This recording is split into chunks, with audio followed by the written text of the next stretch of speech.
여호와의 말씀이 내게 임하여 가라사대 인자야 너는 수수께끼와 비유를 이스라엘 족속에게 베풀어. 아멘. 왜 하나님께서는 에스겔을 통해서 이 수수께끼와 비유로 말씀하셨는가? 그 이유를 우리가 함께 먼저 생각해 봐야 됩니다. 이 수수께끼라고 하는 말은 질문하신다는 겁니다. 하나님께서 질문하시고 그리고 대답을 하세요. 묻고 대답하시는. 그리고 비유라고 하는 것은 은유라고도 하는데 이런 겁니다. 어려운 게 아니고 이 은유는 어떤 게 은유냐면 시간은 뭐다? 금이다 이렇게 얘기하잖아요. 그죠? 시간은 금이다. 무슨 뜻입니까? 시간이 소중하다 그런 얘기잖아요. 그죠? 오늘 말씀도 이런 은유로 돼 있어요. 그래서 오늘 포도나무도 나오고 두 독수리도 나오고 그리고 거기에 많은 것들이 나오는데 백향목이 나오고 그러는데 이 모든 것들이 다 은유를 통해서 상징하는 비유로 말씀하시는 겁니다. 왜 이렇게 비유로 말씀하시느냐? 그 이유가 있습니다. 앞에서 이사야를 통해서 예레미야를 통해서 하나님께서 계속 이스라엘 백성들에게 회개하고 돌아오라고 말했는데 이스라엘 백성들이 들었습니까? 안 들었습니까? 안 들었어요. 아무리 말해도 안 들었어요. 예레미야가 말을 못했겠습니까? 아니면 이사야가 엉뚱한 얘기를 했겠습니까? 하나님의 사람들, 그 신실한 위대한 예언자들이 하나님의 말씀을 있는 그대로 열심히 아무리 전해도 그들이 귀를 막고 듣지 않으니까 하나님께서 포기하지 않으시고 에스겔을 통해서는 더 특별하게 말씀을 하시는데 어떻게 계시느냐? 수수께끼와 비유로 말씀하시는 겁니다. 이 비유로 말한다고 하는 건 그림 언어로 말하는 겁니다. 책으로 글을 써놓은 것보다 그림으로 본 그림책이 더 이해하기가 쉽잖아요. 그죠? 그것처럼 하나님께서 은유로 말씀하시는 거 더 쉽게 설명하게 하려고. 그 이유는 뭡니까? 한 사람이라도 깨닫고 돌아오기를 원하시는 거예요. 이사야나 예레미야가 보통 긴 책이 아닙니다. 어마어마하게 긴 책이고 했던 얘기들이 계속 반복됩니다. 그 주제는 뭡니까? 이제 이스라엘 나라가 하나님께 우상 숭배에서 떠나서 너희가 회개하지 않으면 망하게 될 거다. 이 얘기를 계속 얘기하는 거예요. 그럼에도 불구하고 오늘 에스겔을 통해서 반복해서 이 말씀을 또 비유로 말씀하시는 것은 요즘으로 말하면 시청각 교육을 하는 겁니다. 영상을 보여주고 그림을 그려가면서 더 쉽고 이해할 수 있도록. 왜 하나님께서 그렇게 하실까요? 왜 그렇게 하실까요? 그 이유가 있습니다. 하나님께서 이스라엘 백성들을 사랑하시기 때문에 그런 거예요. 어지간한 사람 같으면 포기하잖아요. 10번을 얘기했는데도 못 알아듣고 못 들은 척하고 외면하면 웬만한 사람 같은 건 포기하잖아요. 근데 똑같은 말을 계속 하는 거예요. 못 알아들으니까 그림을 그려서라도 환상을 통해서라도 또 질문과 대답을 통해서라도 하나님께서 깨닫기를 원하시는 거예요. 바라기는 오늘 이 시간 주님의 말씀을 듣고 깨닫는 은혜가 저와 여러분 가운데 있기를 주님의 이름으로 축원드립니다. 이 비유에는 세 가지가 나오는데 큰 독수리 그리고 백향목 그리고 포도나무 이렇게 나옵니다. 얼핏 보면 어려운 것 같은데 사실 굉장히 쉽습니다. 왜 쉽냐면은 이 비유를 말씀하시고 그 다음에 이 비유가 어떤 뜻이 있는지를 구체적으로 또 에스겔이 얘기를 해줍니다. 제가 더 자세히 말씀드린 이 큰 독수리는 무엇을 의미하냐면 이 큰 독수리의 형상이 나오는데 그 큰 독수리의 형상이 어때요? 채색이 구비하고 날개가 크고 깃이 넓고 털이 숱한 큰 독수리가 있다 이렇게 말합니다.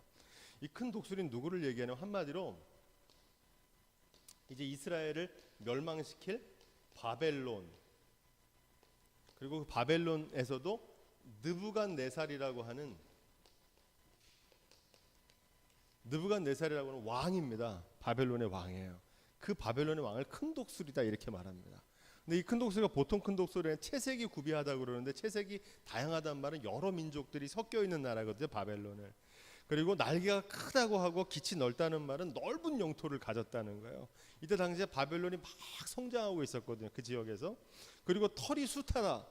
털이 많다. 이게 무슨 뜻이냐면 그 군대가 아주 무수히 많은 대군을 이루고 있는 나라라는 뜻입니다. 그래서 그것을 바벨론의 느부갓네살 왕을 큰 독수리에 비유하고 있습니다. 그런데 이 큰 독수리가 어느 날 와가지고 뭐를 꺾어가냐면 레바논의 백향목을 꺾어가지고 갑니다. 이 레바논의 백향목은 누구를 얘기하냐면 이 레바논의 백향목은 이 레바논은 존귀한 이스라엘 그리고 백향목은 누구를 냐면 그 레바논에 있는 백향 왕입니다. 그 왕이 누구냐면 여호야긴이라고 하는 왕은 어떤 왕이냐면 바벨론이 이스라엘을 멸망시킬 때 한 번에 멸망시키는 게 아니라 세 번 쳐들어옵니다. 1차 침공 때 성전의 집기를 가져가고 여호야김 왕 때고 2차 침공 때 이 여호야긴은 2차 침공 때인데 역사니까 좀 이제 이해하시면 2차 침공 때는 쳐들어와 가지고 백성들과 이 여호야긴 왕을 포로로 잡아갑니다. 잡혀가요. 2차 침공 때. 그리고 3차 침공 때는 어떻게 되느냐? 와 가지고 돌 위에 돌 하나 남김없이 완전히 이스라엘을 멸망시킵니다. 1차, 2차, 3차. 지금 이 배경은 뭐냐면 여호야긴 왕 때 제2차 침공 때 느부갓네살이 직접 와가지고 이 여호야긴 왕과 백성들과 재물들을 다 탈취해서 포로로 잡아가는 그런 역사입니다. 그것을 레바논의 백향목을 가지고 갔다 이렇게 말합니다.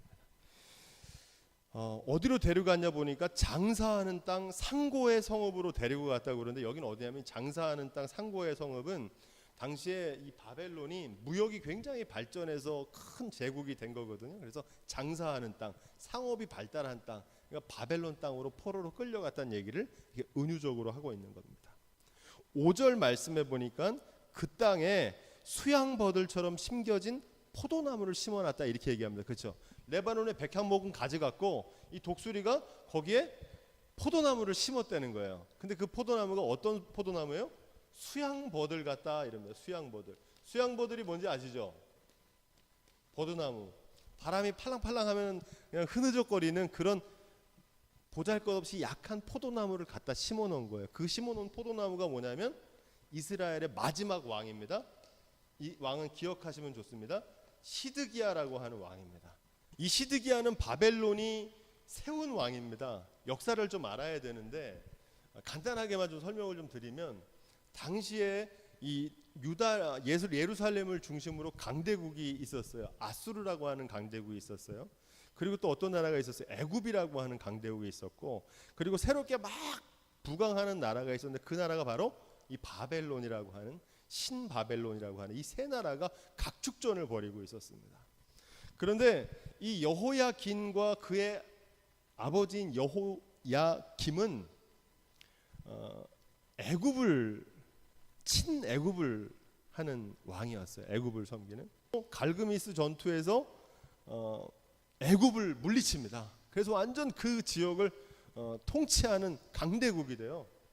그러면서 이 애굽을 쫓아갔던 여호야긴을 포로로 잡아가면서 시드기야를 거기다가 허수아비 왕으로 세워놓습니다. 네. 자 여기 보시면은 큰 독수리가 한 마리가 있는 게 아니라 또 한 마리가 있어요.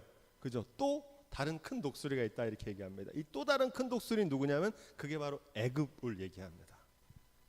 그 큰 독수리에게 뭐를 받으려고 그랬다는 거예요?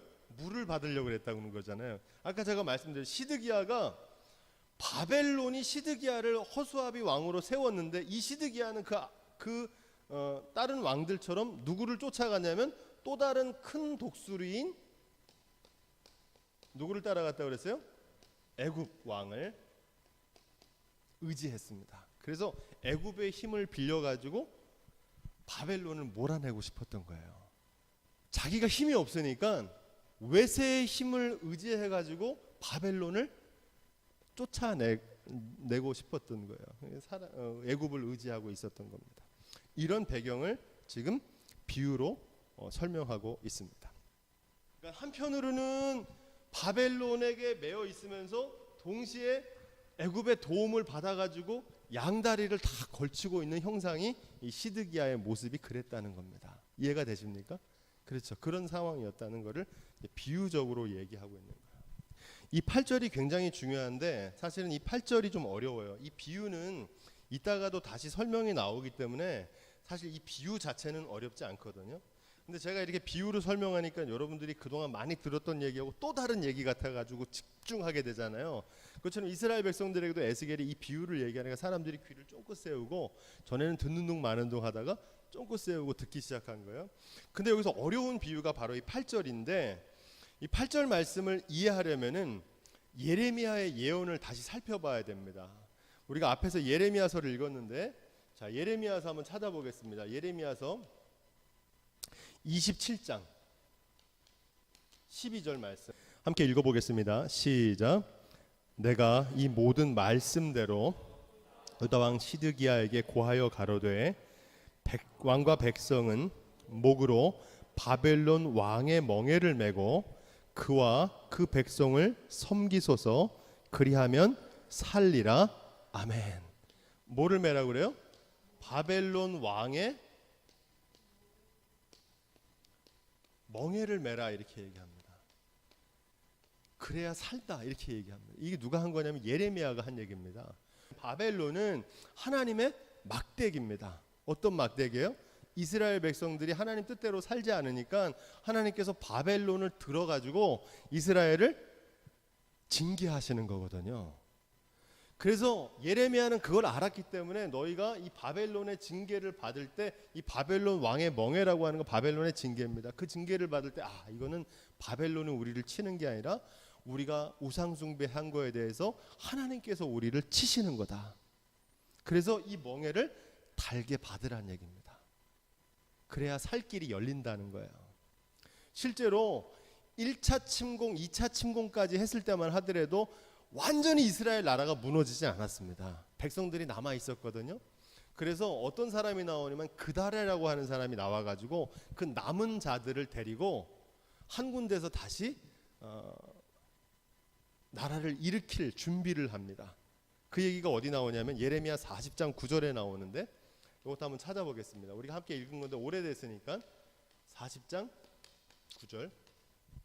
이 말씀이 조금 어려운 것 같은데 아주 좋은 깊은 의미가 담겨져 있어요. 하반의 손자 아이감의 아들 그다랴가 그들과 그들의 사람들에게 맹세하여 가로되 너희는 갈대아인 섬기기를 두려워하지 말고 이 땅에 거하여 바벨론 왕을 섬기라. 그리하면 너희에게 유익하리라. 아멘. 이 그다랴는 예레미야의 예언에 맞춰서 바벨론에 우리가 포로가 되는 것은 어쩔 수 없다. 하나님 정하신 거니까 그대로 우리가 받아들여서 남은 사람들이라도 잘 살아야 된다, 이렇게 얘기합니다. 바벨론은 패역한 이스라엘을 징계하는 하나님의 막대기이기 때문에 지금은 굴욕을 당하고 있지만 그거를 달게 받고 그거를 잘 참고 우리가 회개하고 인내하면 몇 년 후에 70년 후에 하나님께서 다시금 그 바벨론을 치우시고 다시 이스라엘 백성들을 회복하시겠다. 이게 예레미야의 예언이거든요. 그래서 지금은 이 바벨론의 침략과 침공을 우리가 지은 죄의 값이라고 생각하고 받아들이라는 거예요. 그래야 살아날 수 있다는 거거든요. 그런데 안타깝게도 이스라엘 백성들은 이 그다랴의 말들을 듣지 않고 그다랴를 죽입니다. 그다랴를 죽여요. 그리고 예레미야의 말도 듣지 않고 예레미야를 감옥에 가둡니다.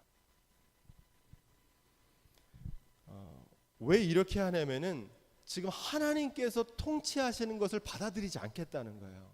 바벨론을 반대하는 사람들을 반바벨론이라고 그러는데 우리로 얘기하면 이 사람들이 독립운동하는 사람 같거든요. 일본이 쳐들어오면 일본에 반대하는 사람 독립운동 가잖아요. 좋은 사람 같잖아요, 그죠? 그러니까 지금 그다랴나 이런 예레미야는 친바벨론, 바벨론의 통치를 받아들이자는 거예요. 그러니까 우리로 얘기하면은 친일파처럼 보인단 말이에요. 그러니까 이 사람들이 좋은 사람이고 이 사람들이 나쁜 사람처럼 보인단 말이에요. 그러니까 지금 시드기야 왕은 어떻게 생각하는 거냐면 이 바벨론의 세력을 몰아내기 위해서 애굽의 힘을 얻어가지고 바벨론을 내쫓고 독립을 시키겠다는 거예요. 얼핏 보면은 이 시드기야가 좋은 사람 같잖아요, 그죠? 인간적인 면으로 보면. 근데 하나님의 눈으로 보면 아닌 거예요. 지금 아까도 말씀드린 대로 이 말씀을 이해하려면 지금 바벨론은 하나님의 뭐라고 그랬습니까? 막대기거든요. 하나님의 통치, 하나님의 징계라고 받아들이지 않겠다는 겁니다. 내가 지금 어려움이 찾아왔지만 힘이 없어서 그러는 거니까 애굽이 군사력으로 날 도와주면 다시 이 나라를 회복할 수 있다는 거예요. 예레미야는 뭐라고 얘기합니까? 이 나라가 회복되는 길은 애굽을 의지해서 되는 게 아니라 하나님 앞에서 회개해야 된다. 이 바벨론은 하나님의 심판의 도구일 뿐이다. 그러니까 이 심판을 우리가 겸허하게 받아들이고 하나님 앞에 돌아갈 때 다시 이 나라가 회복될 수 있을 거다. 할렐루야. 그게 예레미야의 외침이거든요. 예레미야는 이렇게 친바벨론이라는 실제로 누명을 쓰고 옥에 갇힙니다. 그런데 하나냐는 뭐라고 얘기하냐면, 야 걱정 없다. 우리가 지금 남은 사람들 2차로 왕도 쫓겨갔지만 우리가 다시 히스기야 왕을 중심으로 힘을 모아가지고 애굽의 도움도 받고 그러면 우리가 다시 바벨론을 몰아낼 수 있다. 하나님이 우리와 함께 하실 거다. 우리가 승리할 거다. 이렇게 외쳤단 말이에요. 하나냐가. 겉으로 볼 때는 누가 더 멋있습니까? 하나냐의 말이 그럴듯하잖아요. 그렇죠? 그래서 사람들이 여기 많이 현혹됐습니다. 근데 사실은 하나냐는 거짓 예언자고 예레미야가 참된 예언자였다는 사실입니다. 이것을 분별할 수 있는 지혜가 있기를 주님의 이름으로 축원드립니다.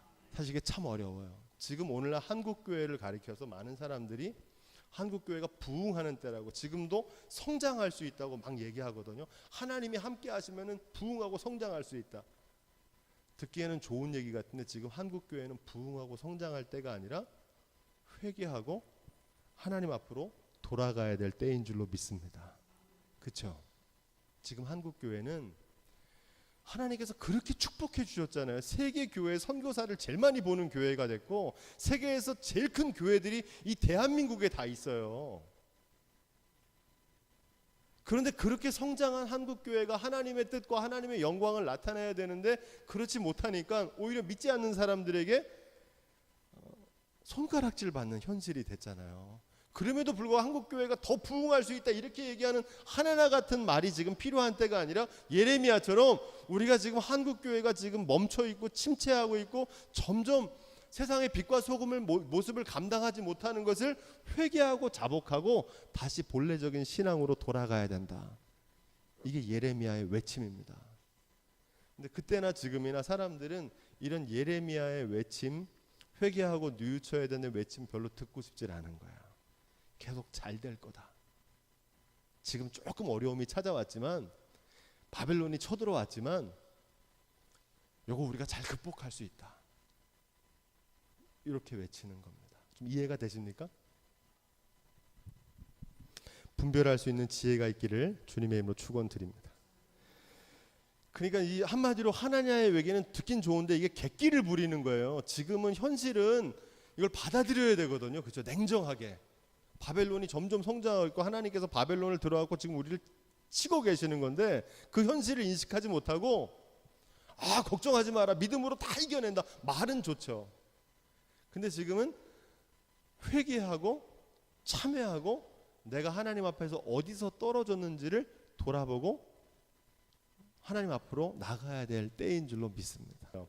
8절에 보면 그 포도나무를 큰 물가 옥토에 심은 것은 가지를 예고 열매를 맺어서 아름다운 포도나무를 이루게 하려 하였음이라. 이 말이 그런 말입니다. 하나님께 남은 가지를 통해서 회복시키려고 했는데 그렇게 되지 않았다는 거예요.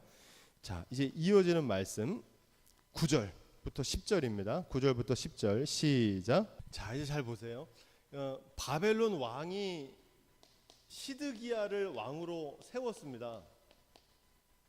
시드기야를 왕으로 세운 게 바벨론 왕이에요. 그리고 그다랴를 총독으로 세웠어요. 그래서 남은 사람들 1차 침공, 2차 침공에서 살아남은 사람들 통해서 살아갈 수 있는 길을 열어줬거든요. 그런데 시드기야가 어떻게 했습니까?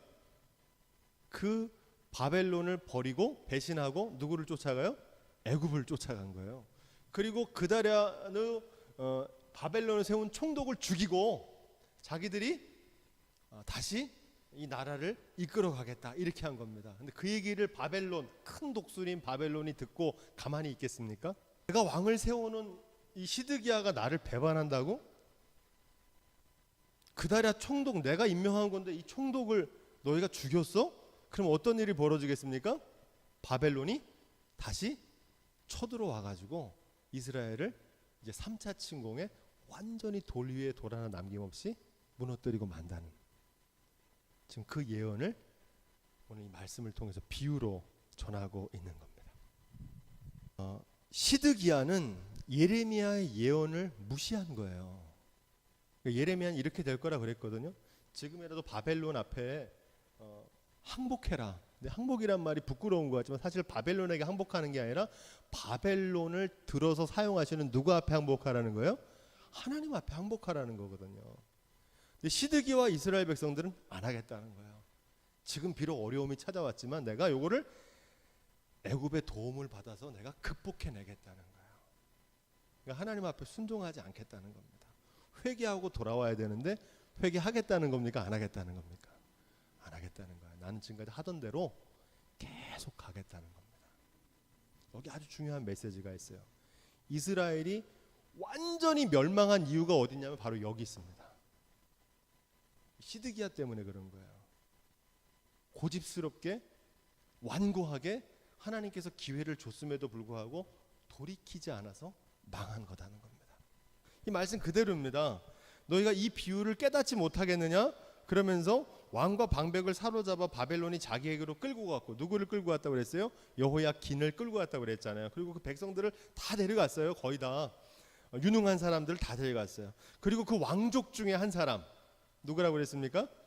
여호야김의 삼촌이에요. 여호야긴의 삼촌 시드기야를 왕으로 세운 거예요. 그랬는데 그들이 언약을 세우고 그로 맹세하게 하고 했는데 그들이 나를 배반했다는 겁니다. 자, 14절 이어지는 말씀, 14절 시작. 이는 나라를 낮추어 스스로 서지 못하고 그 언약을 지켜야. 아멘. 여기 아주 굉장히 중요한 메시지가 있습니다. 하나님께서 지금 이런 일들을 바벨론을 통해서 예루살렘을 징벌하시는 이유는 스스로 서지 못하고 어떻게 해야 선다고요? 그 언약을 지켜야 설 수 있다는 것을 가르쳐 주기를 원하셨다는 거예요. 지금 이스라엘이 망하는 이유는 뭐냐면 내 힘으로 내 능력으로 나라를 이끌어가는 게 아니라 하나님의 언약을 지켜야 그 나라가 유지되는데, 바벨론과의 약속을 깨뜨린 것처럼 이스라엘의 왕이신 하나님과의 약속을, 언약을 깨뜨렸다는 얘기를 하는 겁니다. 무슨 말씀인지 아시겠어요? 하나님이 다윗과 맺은 약속이 있거든요. 너희가 나를 경외하고 내가 말하는 대로 명령대로 지키면 내가 너 후손들과 나라를 영원토록 하게 하겠다고 약속하셨잖아요. 근데 그 언약을 누가 깨뜨린 거예요? 이스라엘 백성들, 시드기야와 그 왕들이 그걸 깨뜨린 거죠. 그 언약을 지켜야 되는데 바벨론과의 약속을 깨뜨린 것처럼 하나님과의 약속, 바벨론을 들어 사용하지는 하나님과의 약속도 너희가 깨뜨렸구나, 이렇게 말합니다. 이 비유에 담긴 의미는 그 언약이라는 단어가 중요한데 표면적으로는 시드기야를 왕으로 새긴 바벨론과의 약속이지만 속으로는 하나님과의 언약을 얘기하는 겁니다. 하나님과 언약을 깨뜨린 거예요. 하나님께서는 그 언약을 지켜야 능히 설 수 있다는 사실을 깨닫기를 원하시는데 이 패역한 시드기야는 자신을 세운 바벨론과의 약속을 깨뜨린 것처럼, 여러분 이스라엘의 왕을 세우신 분이 누굽니까? 다윗을 왕으로 세우신 분이 누구예요? 하나님이시잖아요. 이스라엘 나라를 세우신 분이 하나님이시거든요. 근데 그 하나님을 저버리고 다른 것을 하나님처럼 섬기는 우상 숭배한 모습이 오늘 말씀에 이 바벨론과의 약속을 깨뜨린 시드기야와 같은 모습이라는 거예요. 그런데 그 시드기야가 약속을 깨뜨려 바벨론 왕이 쳐들어와서 그 독수리가 완전히 박살내는 것처럼 하나님과의 약속을 깨뜨렸는데 하나님께서 그걸 내버려 두시겠느냐, 그런 얘기입니다. 저도 중요한 말씀이 맹세를 없인 여겨 언약을 배반했다, 이렇게 얘기합니다. 이게 표면적으로는 누구하고의 맹세를 어긴 거예요? 바벨론 왕하고 약속을 어긴 거예요. 시드기야를 왕으로 세운 거는 누구냐면 바벨론 왕이 세워놓고 간 거예요. 너 나 대신 통치하고 있으라고. 그런데 그 왕을 배반하고 애굽한테 가가지고 군사력 좀 빌려달라고 내가 저기 나 왕 세운 저 바벨론 좀 물리치게 도움을 청하는 모습을 보니까 그 바벨론 왕이 그걸 보고 가만히 있겠냐고요. 그런데 사실 그 말씀 속에 담겨있는 의미는 뭐냐면 바벨론과의 관계가 아니라 왕 되신 하나님도 그렇게 저버렸다는 얘기입니다. 무슨 말씀인지 아시겠죠? 이스라엘 백성들은 하나님께서 그 계약을 깨뜨리고 한 거를 용서해서 품어줬는데 이게 또 그 일을 반복하는 거예요. 그걸 내버려 두겠냐는 겁니다. 그래서 이스라엘이 망했다. 3차 침공으로 예루살렘 성전이 완전히 파괴되는 결정적인 이유가 뭔지 여기 오늘 말씀에 기록되어 있습니다. 하나님의 긍휼에도 불구하고 이스라엘이 회개치 않아서 망한 거예요. 고집스럽게 완고하게 돌이키지 않은 겁니다. 완악한 거예요. 그러니까 우리 이걸 꼭 기억해야 됩니다. 하나님의 심판은 사랑이 없어서가 아니에요. 뭐 하지 않기 때문에 그런 겁니까? 회개하지 않기 때문에 그래요. 제가 자주 말씀드리지만 용서받지 못할 죄는 없습니다. 사람은 누구나 다 죄인이기 때문에 잘못을 저지를 수 있고요, 실수할 수 있어요. 네. 그런데 유일하게 용서받지 못하는 죄가 있습니다. 어떤 죄는 용서받지 못합니까? 회개하지 않는 죄. 자신의 죄악과 잘못이 뭔지 모르는 사람은 용서할 수 있는 방법이 없어요. 그래서 지금 이스라엘이 망한 겁니다.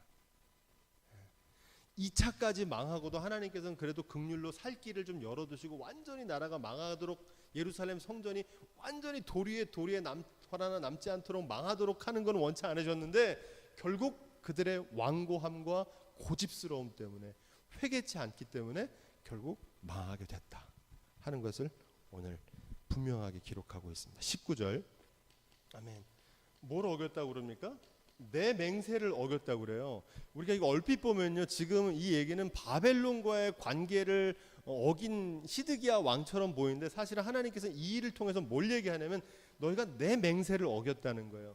나와의 언약을 깨뜨렸다는 거예요. 누구처럼? 시드기야가 바벨론 왕을 배신한 것처럼 너희 이스라엘 나라가 내가 왕으로 세운 네가 왕 되신 하나님을 배반하고 팔았다는 겁니다. 여러분, 중요한 메시지가 있습니다. 제가 자주 말씀드리지만 하나님과의 관계, 신앙의 관계는 반드시 이웃과의 관계로 열매 맺어야 되는 줄로 믿습니다. 이 반대도 있어요. 사람과의 관계가 신실하지 않는 사람이 보이지 않는 하나님과의 관계가 신실하겠습니까? 사람과의 약속을 잘 안 지켜요. 그런 사람이 보이지 않는 하나님과의 약속을 잘 지킬까요? 이웃과의 관계는요, 하나님과의 관계로 이어집니다. 예수님께서 뭐라고 말씀하십니까? 지극히 작은 자 하나에게 하지 않은 것이 나에게 하지 않은 것이다. 마태복음 25장에 말씀하시잖아요. 나오는데 내 그물과 내 올무라는 얘기가 나옵니다. 그러니까 지금 이 말씀을 얼핏 보면은 바벨론에게 망하는 거라고만 생각하는데 중요한 건 뭐냐면 지금 바벨론은 하나님의 뭐라고 그랬습니까? 바벨론은 막대기거든요, 이게. 그러니까 사실 바벨론이 침략하는 게 아니라 하나님께서 심판하시는 거거든요. 힘이 없어서 망하는 게 아니에요. 외교를 잘못해서 망하는 게 아니에요. 하나님 앞에서 우상 숭배하고 하나님 앞에 범죄했기 때문에 바벨론을 들어서 지금 치고 계시는 거거든요. 그래서 지금 이 바벨론의 징계는 내 그물이고 내 올무라는 거예요. 하나님께서 말씀하시는 거예요. 사무엘하 7장 14절에 보면 이런 말씀이 있습니다. 저가 만일 죄를 범하면 내가 사람 막대기와 인생 채찍으로 징계하려니와 이렇게 말씀하십니다. 뭘로 징계하세요? 사람 막대기, 인생 채찍으로. 하나님의 품을 떠난 자녀들에게 하나님께서 징계하시는 겁니다. 제가 자주 말씀드리지만 이 징계가 꼭 나쁜 건 아니라고 말씀드리죠. 시편 23편에 보면 주의 지팡이와 막대기가 나를 안위하신다 그러잖아요. 근데 여기서 많은 사람들이 성경을 얼핏 보면은 그냥 지팡이만 생각하고, 지팡이 여러분 어떻게 생긴 건지 아시죠? 목자가 갖고 있는 이렇게 구부러져 있는 지팡이잖아요. 양이 이렇게 잘못된 길로 가면 목을 탁 해가지고 보호해주는, 그리고 늑대가 쳐들어오면 이 지팡이를 가지고 물리치는, 지팡이와 막대기로 나를 보호하신다 그러는데 이 막대기는 뭘까요? 이 막대기는 영어로 스태프라고 그러는데요. 좀 1m 정도 되는 막대기예요. 우리나라 말로 하면 회초리입니다. 이게 어디에 쓰는 걸까? 이 막대기는 네? 네, 때리는 거예요. 양들이요 엉뚱한 데로 가면 있잖아요. 이 막대기로 목자가 때려요. 그래서 바른 길 갈 수 있도록 하는 거거든요. 근데 이 많은 사람들이 주님의 지팡이는 우리를 사랑하시고 보호하는 거라고 생각하는데 사실은 이 막대기도 우리를 안위하시는 주님의 보호인 줄로 믿습니다. 나쁜 길 더 이상 못 가게 하시는 거거든요. 지금 이스라엘이 그래서 망하게 된 거라는 겁니다. 사실은 바벨론 때문에 망한 게 아닙니다. 중요한 건 뭐냐면 바벨론이 하나님이 아니에요. 그래서 바벨론도 하나님께서 어떻게 하시면 나중에 징계하세요. 이 바벨론을. 왜냐하면 이스라엘 백성이 바벨론을 두려워하니까. 그래서 바사라고 하는 나라에 고레스를 세워가지고 바벨론을 멸망시킵니다. 그리고 70년이 되었을 때 하나님의 약속대로 다시 이스라엘 백성들을 어디로 돌려보내요? 다시 자신의 나라로 돌려보냅니다. 그리고 그들이 새로운 성전을 짓고 새로운 믿음 생활을 할 수 있도록 회복시키시는 줄로 믿습니다. 바벨론을 두려워할 일이 아니에요. 삶에서 실패하는 원인은요, 삶의 문제 때문에 그런 게 아닙니다. 이 바벨론, 질병, 사고, 장애물 이런 것들이 우리의 삶을 넘어뜨리라고 생각하는 사실 아니고요. 하나님과의 관계를 먼저 돌아볼 수 있기를 주님의 이름으로 축원드립니다. 삼국지를 저희 아들도 좋아했는데 우리 딸도 읽더라고요. 이 삼국지라고 하는 전쟁이 나오는 소설이잖아요. 여기 보면은요, 이거 혹시 들어보셨어요? 교병계라고. 36개는 많이 들어요. 교병계는 어떤 전략이냐면요, 간단해요. 적군을 교만하게 만드는 거예요. 자꾸 져주는 거죠. 우리 지는 것처럼 자꾸 도망가. 그러면 상대방이 어떻게 되면 내가 막 잘하는 줄 알고 우쭐해져가지고 막 공격해 쳐들어와요. 상대방을 얕보고 교만하게 만드는 거예요. 그래서 상대방이 교만해졌을 때 역공을 해가지고 상대방을 무너뜨리는 거거든요. 왜 제가 이 말씀을 드리냐면 이 교병계를 쓰면 100% 이겨요. 특히 교병계는 누구한테 쓰냐면은 힘이 세고 싸움이 잘하는 장수한테 교병계를 쓰는 거예요. 왜 이야기를 하냐면 교만은 패망의 선봉이요 넘어짐의 앞잡이입니다. 지금 이스라엘이 망하는 이유는 스스로 교만해져가지고 자기 힘을 의지하고 다른 나라의 힘을 의지하고 물질을 의지해서 군사력을 의지해서 이 위기를 극복하려고 그러는 거예요. 근데 사실은 지금 위기가 거기서 오는 게 아니라 하나님과의 관계가 무너져서 지금 위기가 오는 건데 그건 해결하지 않고 자신의 능력을 의지한 교만해서 망하는 거예요. 분별할 수 있는 지혜가 있기를 주님으로 축원드립니다. 사단이 우리를 넘어뜨려고 할 때 뭘 하냐면은 잘 되게 해요. 어려울 때 넘어지는 사람보다요, 잘 돼서 넘어지는 사람 많아요. 저희 교회 예배당 지을 때요, 경제적으로 어려워서 교회를 떠난 분은 없어요. 잘 되는 분들이 떠나더라고요. 주머니가 막 돈이 많아지고 물질이 풍성해지고 그러니까 이거를 이거 이러다가 괜히 또 이것도 그러다 시험 들더라고요.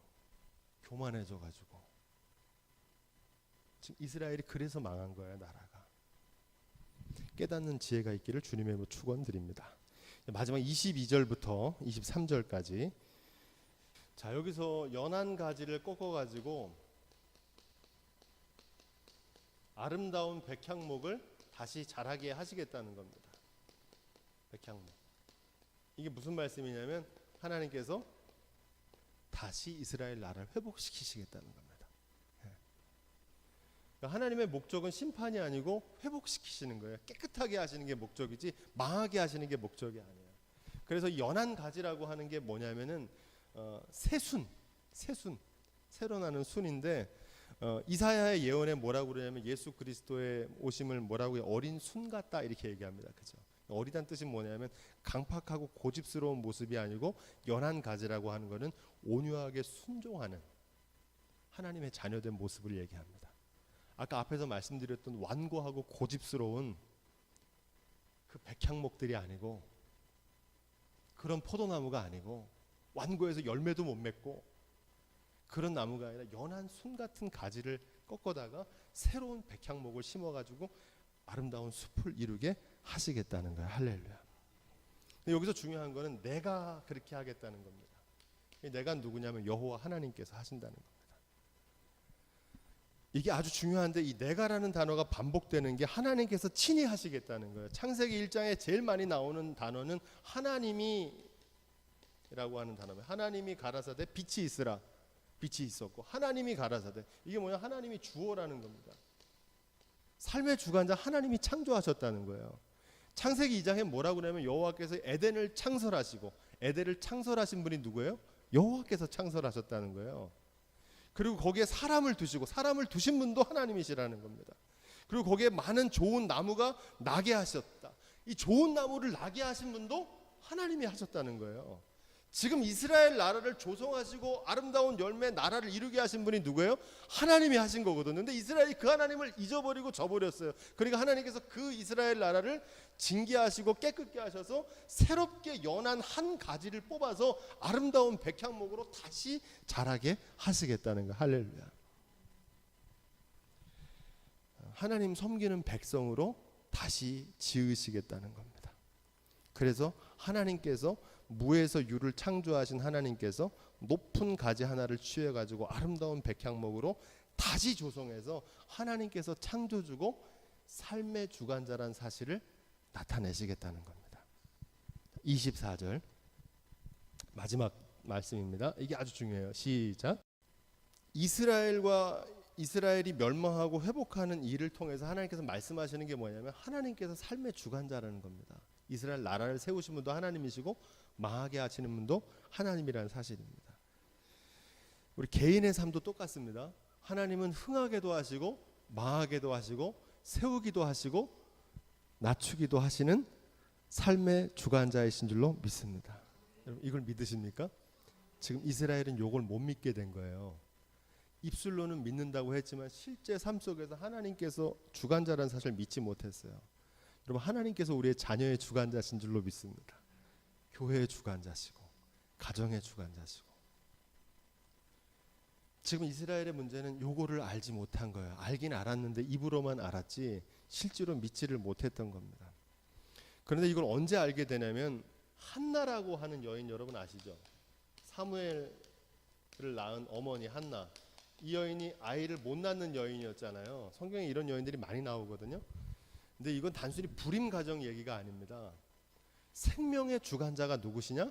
하나님이란 사실을 알기를 원하신다는 거예요. 그래서 한나가 하나님께서 사무엘을 주신 다음에 뭐라고 고백하냐면 사무엘상 말씀에 이렇게 고백합니다. 시간이 없으니까 제가 그냥 읽어드리겠습니다. 사무엘상 2장 6절에 여호와는 죽이기도 하시고 살리기도 하시고 음부에 내리기도 하시고 올리기도 하시는도다. 여호와는 가난하게도 하시고 부하게도 하시고 낮추기도 하시고 높이기도 하시는도다. 할렐루야. 하나님께서 삶의 주관자라는 겁니다. 하나님은 살리기도 하시고 죽이기도 하시고 흥하게도 하시고 망하게도 하시는 분이라는 겁니다. 지금 이스라엘에게 그거를 깨닫게 하시는 거예요. 이스라엘만 아는 게 아니라 이 이스라엘의 모습을 보면서 들의 모든 나무들이 그거를 다 알게 하겠다는 겁니다. 열방들이 저 이스라엘 나라 하나님께서 저렇게 축복하셔서 애굽에 노예로 있던 사람들을 데려다가 저렇게 솔로몬의 영광으로 아름다운 나라를 이루게 하셨는데 자기를 축복하신 그 하나님을 저버리고 물질을 쫓아가다가 사람을 쫓아가다가 나라가 돌 위에 돌 하나 없이 다시 쫄딱 망했구나. 들의 모든 나무가 그걸 보고 하나님은 흥하게도 하시고 망하게도 하시고 살리기도 하시고 죽이기도 하시고 우리의 삶을 주관하시는 삶의 주관자시로구나. 여러분 이거를 원래는 하나님께서 이스라엘을 축복해서 이걸 나타나게 하시려고 그러셨어요. 지금도 우리에게 그걸 원하시는 줄로 믿습니다. 그래서 하나님을 경외하는 백성들을 축복하셔가지고 그 하나님의 경외하는 백성들을 축복하시고 들의 모든 나무들이 믿지 않는 열방들이 나도 저 사람처럼 하나님을 잘 경외하고 믿어서 하나님이 예비하신 축복을 받아야겠구나. 원래 이렇게 하려고 이스라엘을 세운 거거든요. 근데 이스라엘 백성들이 그 하나님을 저버려서 어떻게 됐습니까? 반면교사. 야, 나 저러면 안 되겠구나. 저렇게 축복을 받았는데도 하나님 저버리고 자기 마음대로 자기가 노력해서 얻은 것처럼, 자기가 지혜로워서 얻은 것처럼 했다가는 저 이스라엘 나라처럼 저렇게 폭삭 망하는구나, 이런 증거가 됐다는 거예요. 바라기는 저와 여러분 이런 반면교사가 아니라 축복의 정면교사가 될 수 있기를 주님의 이름으로 축원드립니다. 왜 높은 가지를 낮추시고 낮은 가지를 높이셨을까요? 높은 나무를 더 높게 하고 낮은 나무는 낮춰야 되는데, 세상적으로는 그러는데 하나님께서는 그렇게 하지 않으시고 높은 나무를 낮추시고 낮은 나무를 높이신다는 겁니다. 이게 무슨 뜻입니까? 푸른 나무를 말리우고 마른 나무를 무성케 하신다는 거예요. 이렇게 하시는 이유가 있습니다. 왜 이렇게 하실까요? 스스로 자랑하게 하는 것이 아니라, 내가 잘나서 한 게 아니라 하나님께서 이걸 주관하셨다는 걸 나타내게 하시려고 그러는 겁니다. 저는 우리 교회에서 목회하면서 이걸 체험했어요. 유능하다는 사람, 물질이 많다는 사람들을 통해서 하나님께서 예배당을 짓게 하지 않으셨고요. 물질도 없고 연약하고 능력도 없는 사람들을 통해서 하나님의 일들을 이루게 하신 줄로 믿습니다. 내가 하겠다고 막 앞장섰던 사람들이 아니고 얼굴도 이름도 알지 못하던 사람들을 보내셔가지고 하나님의 능력으로 하나님의 일을 하게 하신 이유가 있습니다. 이걸 누가 했다는 거예요? 하나님이 하셨다는 것을 확실하게 나타나기를 원하셔서 낮은 나무를 높이시고 높은 나무를 낮추십니다. 겸손한 자를 도우시고 교만한 자를 낮추십니다. 고린도전서 1장 27절로 29절 말씀 읽고 오늘 모든 말씀을 마치도록 하겠습니다. 고린도전서 1장 27절 29절. 하나님 앞에서 자랑할 게 아무것도 없습니다. 자랑하면 낮추세요. 네가 한 게 아니다, 내가 한 거라는 걸 확실하게 나타내시는 분이기 때문에 그렇습니다. 고린도전서 1장 27절 29절. 자, 이 마지막 말씀인데 이 말씀 읽고 이제 마치겠습니다. 고린도전서 1장 우리 25절부터 읽을까요? 25절 시작.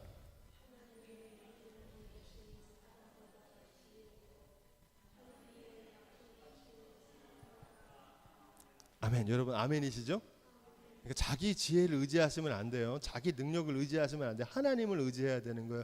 그렇지 않다가 지금 이렇게 이스라엘이 이렇게 됐다는 얘기입니다. 자, 이어지는 말씀 27절 29절 시작.